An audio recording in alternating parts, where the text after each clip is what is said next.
Wilayah kerja Sungai Bakut yang telah memberikan kesempatan beberapa materi dalam hari ini yang kami hormati Bapak Kepala Desa dan Garis Selatan, menghormati Bapak-bapak hadirin dari kelompok-kelompok tani yang ada di Desa Banjar Selatan, yang kami hormati rekan seluruh ada dua penyuluh Lupak Dalam, Bapak Riki Gunawan, penyuluh Rektor seperti yang saya katakan tadi, bahwa penyuluhan hari ini lanjutan dari pengisian kuesioner semalam. Jadi semalam kita membagi kuesioner, dan dari kuesioner itu beberapa pertanyaan ada poin-poin penting yang nilainya kurang. Ya. Jadi ada 7 item itu yang nilainya kurang itu di penataan lahan dan di faktor keterampilan masalah benih. Jadi itu yang kami sampaikan tadi. Cuma nggak menutup kemungkinan nanti yang lain juga kita sampaikan. Nah, tugas akhir saya ini judulnya di TA itu sikap petani Tamban Baru Selatan terhadap perilaku petani Tamban Baru Selatan terhadap budidaya padi IP 200. Itu judulnya. Mengapa saya mengambil judul itu?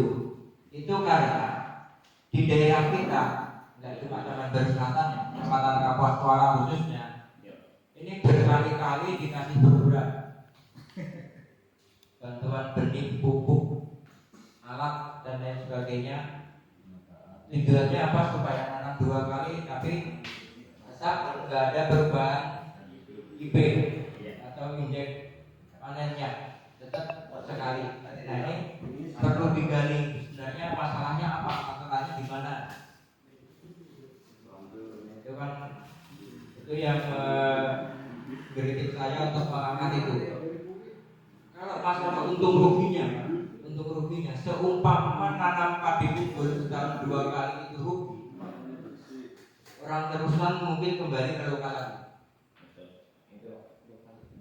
Cuma tahapannya memang kalau di terusan itu Pak nggak bisa masuk 2 kali juga. Asalnya IP 180 namanya. IP 180 ini musim ini lokal, nanti setelah lokal panen tanam unggul. Jadi waktu nanam lokal nanti biaya pembukaan tanahnya, penyiapan tanahnya nggak terlalu berat. Tanam unggul, begitu tanam unggul disisakan tempat untuk melacak. Begitu unggul panen, lacakan sudah ganas. Unggul dipanen, tanam lokal lagi. Begitu seterusnya, terusan dulu kayak gitu juga. Masalahnya dari kecil saya di perusahaan, jadi tahu tahapannya itu mulai hutan belantara sampai jadi hamparan sawah. Itu saya tahu persis. Baiklah, kembali ke materi. Ini kebetulan materinya ini penataan lahan dan penggunaan benih unggul bersertifikat. Ini dosen pembimbing saya, dosen pembimbing untuk tugas akhir, dosen pembimbing sampingnya Dr. Sri Trimunambar STPMP, dosen pembimbing 2 Dr. Indah Puspito Jati STM MP. Nah, dosennya dengan mahasiswanya, tua mahasiswanya, dosennya masih muda-muda.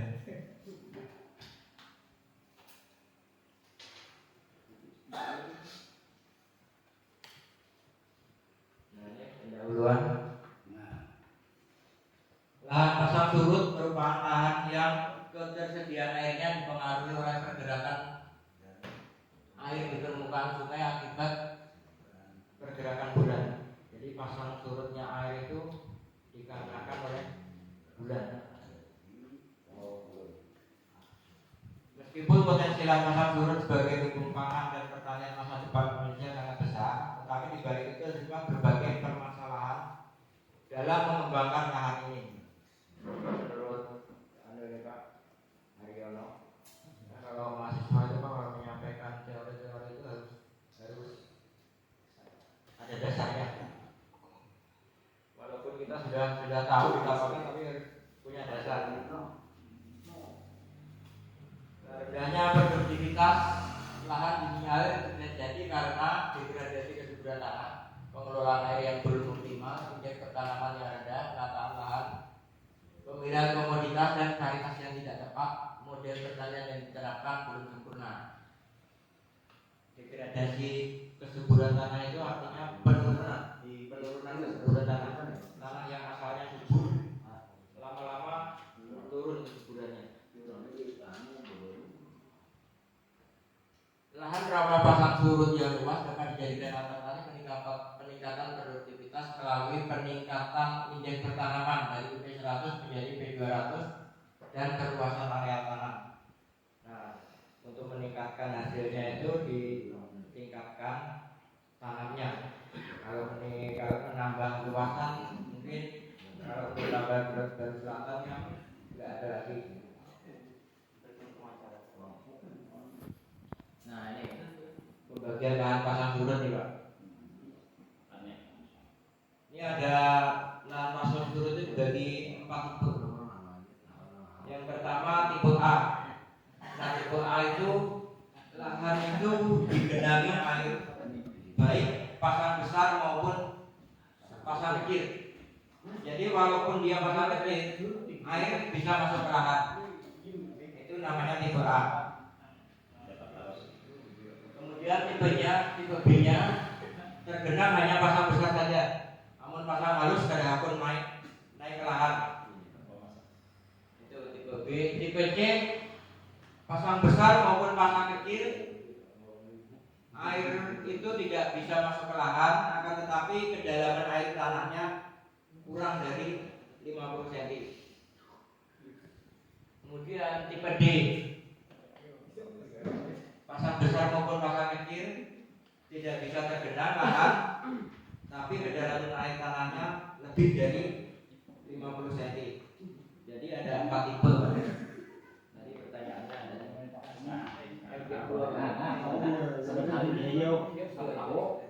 Nah, ini gambarnya ini. Tipe A, B, tipe C, tipe D. Tipe D-nya ini itu lebih dari 50 cm. Nah, kemudian berdasarkan tipologi lahan, ini ada lahan potensial, yaitu lahan yang tidak memiliki lapisan pirit, atau kalau dia ada lapisan piritnya kedalamannya lebih dari 50 cm. Jadi aman traktor dalam, biasanya senang kalau traktor dalam itu bongkahannya besar, cepat tertutupi itu aman kalau lahan potensial. Jadi dia nggak sampai bajak, itu nggak sampai menyentuh ke lapisan pirit, tidak mengangkat piritnya. Nah, lapisan pirit apa? Asam, itu kelihatan kalau lahan ada bayunya kuning, itu berarti bening. Harusnya kamu istirahat aja tadi, kesian. Enggak apa-apa Mas Ki, enggak apa-apa. Dia tanah asam yaitu rawa yang kedalaman lapisan piritnya kurang dari 20 cm. Dari 50 cm. Sudah 7 menit. Itu lahan asam.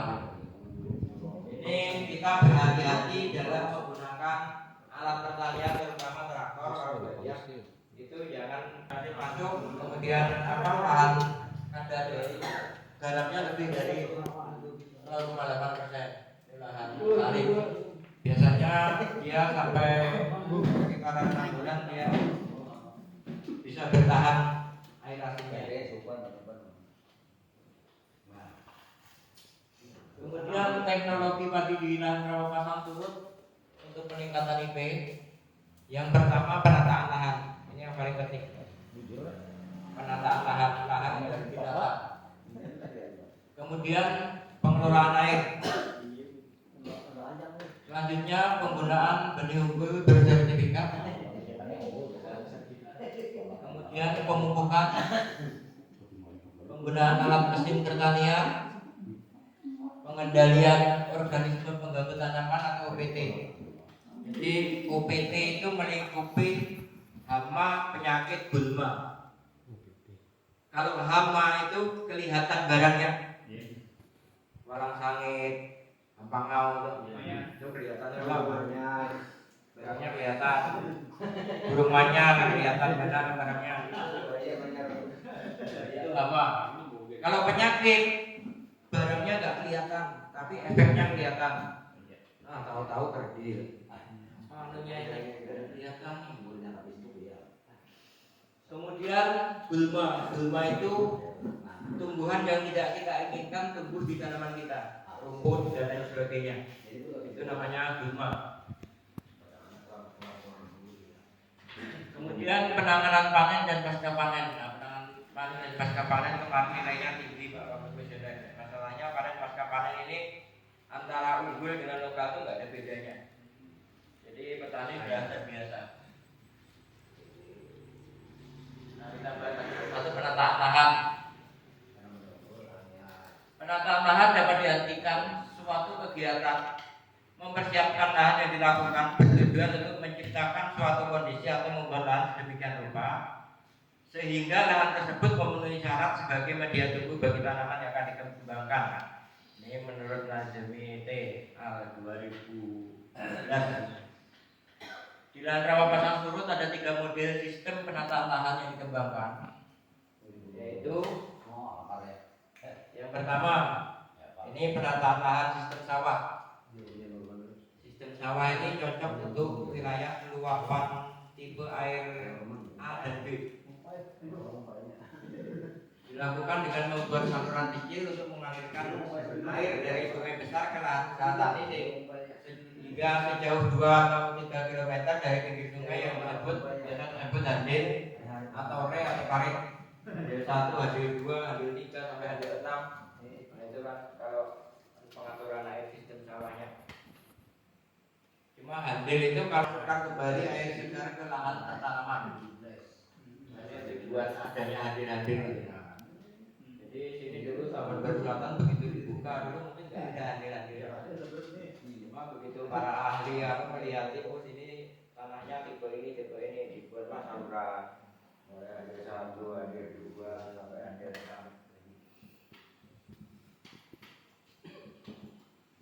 Nah, kemudian yang kedua sistem dukungan. Nah, ini terbiasa sudah. Dukungan adalah bentuk penataan lahan dengan cara meninggikan sebagian lahan agar tidak terjangkau oleh luapan pasang atau genangan. Dukungan berbentuk kubus atau kubah dengan ukuran lebar atau garis tengah sekitar 2 sampai 3 meter yang tingginya menyesuaikan ketinggian muka air setempat. Nah, ini biasa untuk daerah tipe luapan C atau mungkin bisa juga B dengan tujuan dia untuk menanam tanaman perkebunan. Pada sistem dukungan ini padi ditanam pada bagian sawahnya dan tanaman tahunan seperti rambutan, jeruk dan lain-lain ditanam di dukungan. Sistem dukungan merupakan bentuk antara sistem surjan atau surjan bertahap. Jadi asalnya orang membuat dukungan, nanti lama-kelamaan ditambah sedikit demi sedikit hingga menjadi surjan atau galengan. Jadi memanjang. Asalnya cuma blok-blok gitu.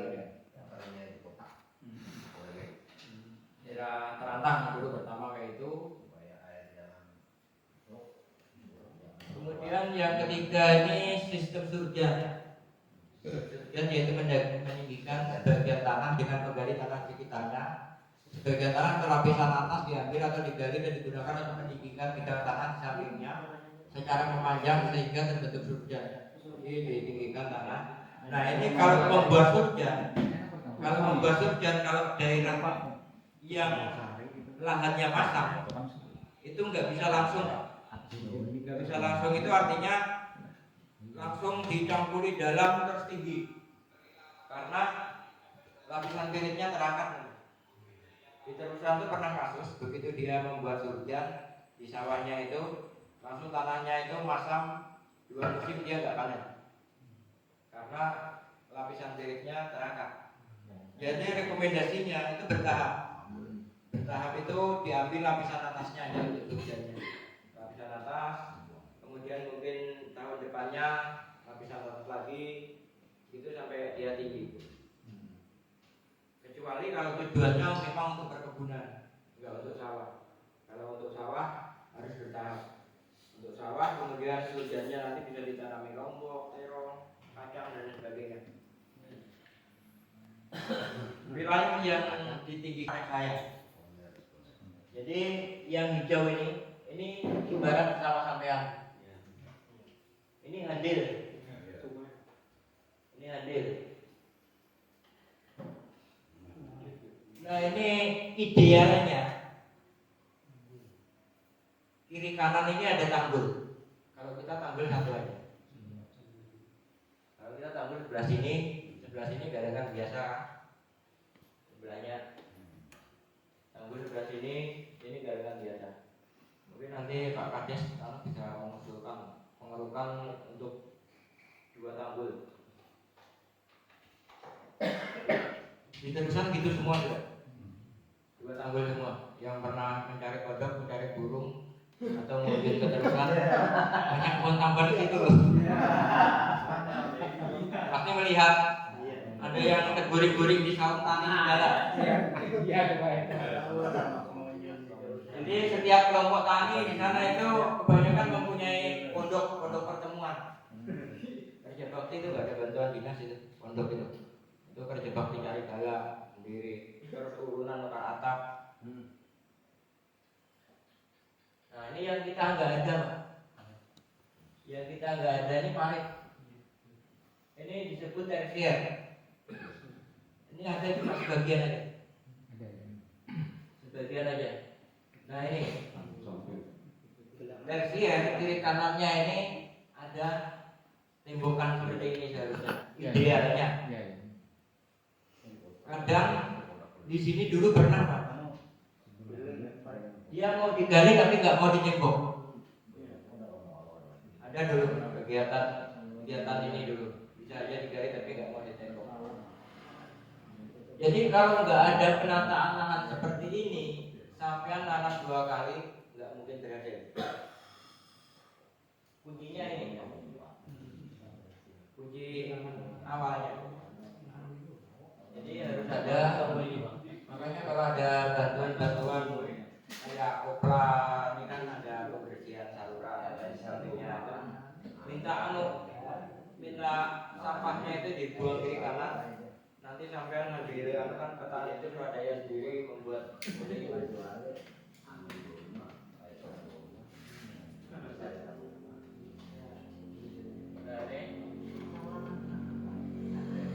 ini untuk penataan lahannya seperti ini idealnya. Kalau ini terlalu panjang, kalau diteruskan kan ini 200 meter aja. Ada jarak antara desa. Pengelolaan tata air merupakan salah satu faktor penentu keberhasilan pengembangan pertanian di lahan tanam turut dalam kaitannya dengan optimalisasi pendayagunaan dan pelestarian sumber daya lahannya.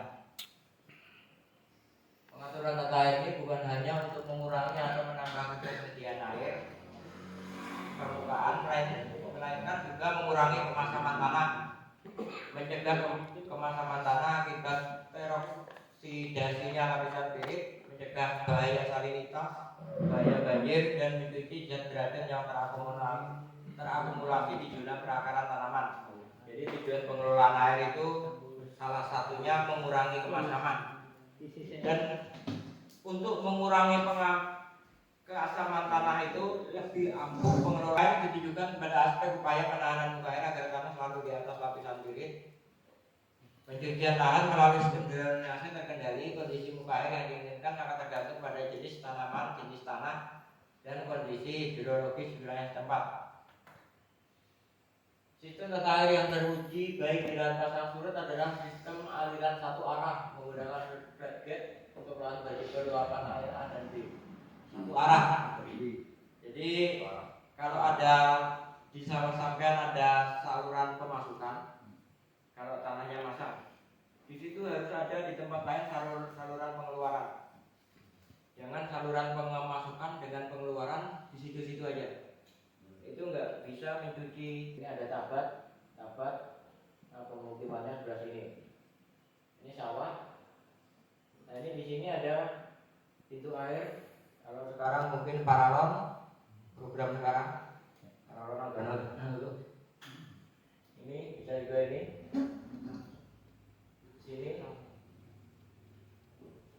Di sini bisa ditutup.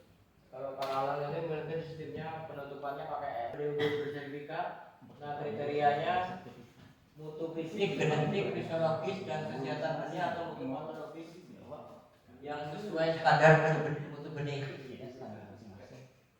Penampilan benih dengan mutu fisik tinggi terlihat dari fisik kulit benih yang bersih, sehat, bebas, dan berseragam. Nah,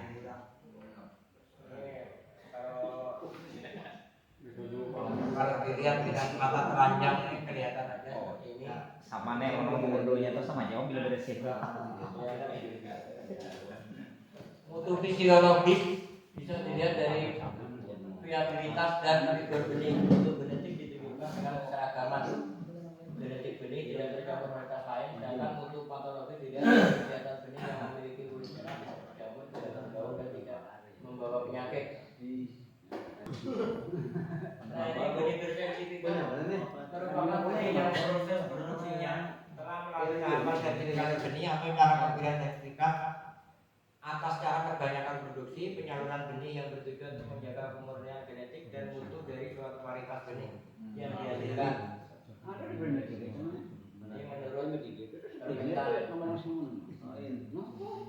Jadi kalau kita mau menjadi pengusaha benih itu banyak faktor-faktor yang harus dijalani. Mulai dari kita nanam sumber benihnya dari mana, kemudian diteliti, kemudian begitu kita panen nanti kita mengirimkan sampel ke BPSB. Saya pernah jadi penangkar dulu Pak, label ungu dulu produksi saya nanam label putih keluar ungu. Kalau sekarang yang punya sertifikat Kang Norman punya sertifikatnya, dari juga penangkar. Karena kemarin yang ditanam pertama yang gagal karena burung itu sebenarnya untuk penangkar. Itu nggak ada kawannya nanam. Itu padahal kalau nggak hancur oleh burung 15 ton dapat.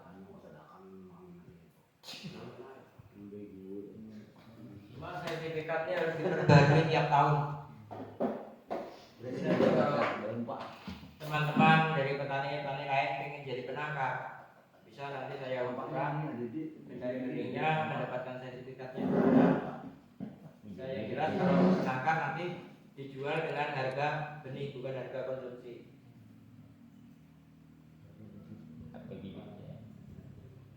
Nah ini syarat benih bersertifikatnya ini biasanya tercantum di labelnya kadar air 11,5%, benih murni 9,8%, benih kualitas air 0,4%, benih tanaman lain atau rumputan 0%, daya kedampak 91%. Ada pertanyaan tadi Pak ya? Ya.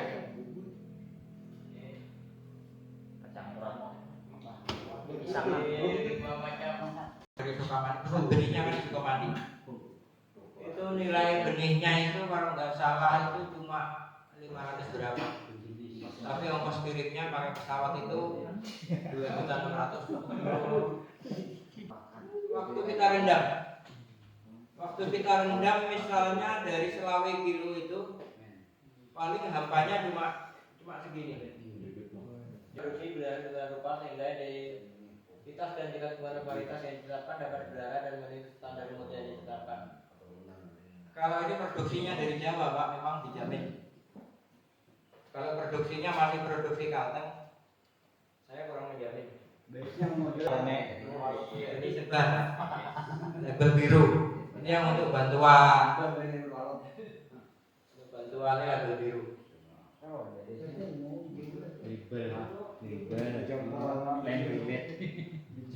Kita tadi berapa bulan kira? Kalau gue coba. Kalau gue aja begini. Kalau sekarang labelnya nggak seperti ini, Pak. Labelnya bentuk kayak stiker nempel di karung. Iya. Kayak makannya. Ya. Jadi misalnya pertama 7 hari setelah tanam, habis itu 15 hari atau 20 hari setelah tanam, setelah itu 25 atau 30 hari setelah tanam. Setelah 30 hari nggak usah dipupuk lagi, karena setelah 30 hari itu biasanya sudah harus dipupuk ini, ada rakas ganal nih, makanya harus dipupuk. Jadi nggak dilihat-lihat, langsung dipupuk aja. Akhirnya apa? Rumputnya subur juga. Itu yang sering terlupakan. Jadi sebelum kita memupuk, kita lihat kondisi rumputnya. Ada nggak? Kalau rumputnya ada, kita semprot dulu. Karena kan banyak obat-obatan, pestisida, herbisida itu banyak. Herbisida ada yang nggak mati padi itu, ada Palidomid,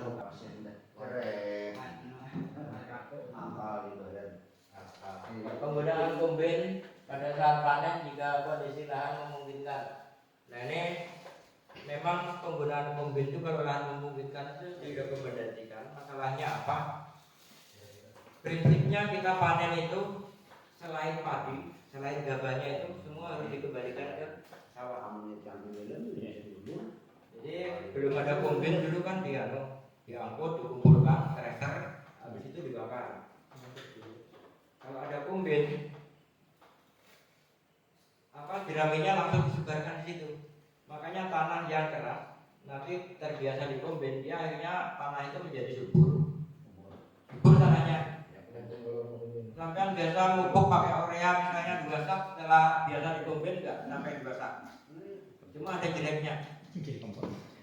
Jadi yang namanya teknologi itu ada baiknya, ada jeleknya. Jeleknya yang pertama, sampean biasa mobil, sampean traktor biasanya traktor sampean nggak amblas.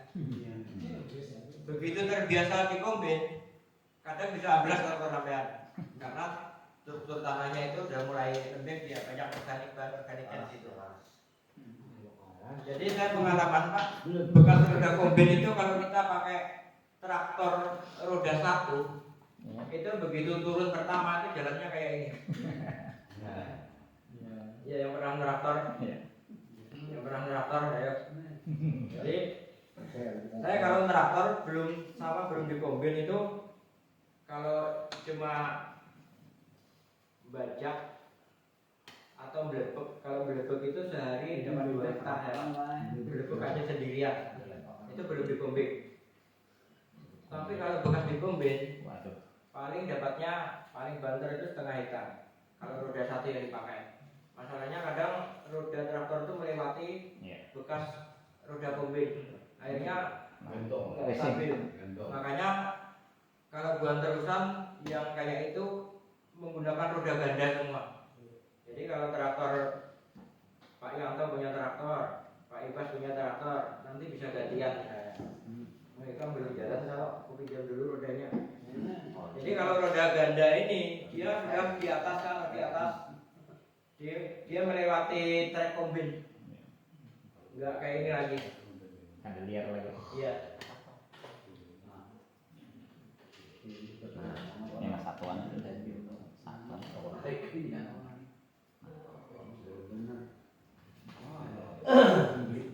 Jadi saya ini dulu Pak. Ini anak saya dulu.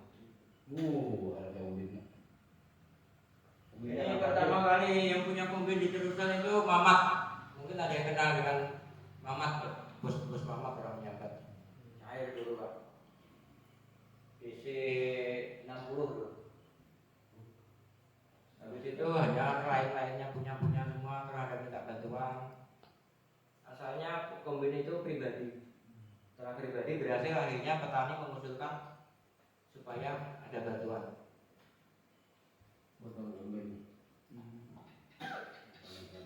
Ini pengendalian OPT ini, pengumpulan dan pemusnahan OPT yang tepat, sanitasi tanaman terserang,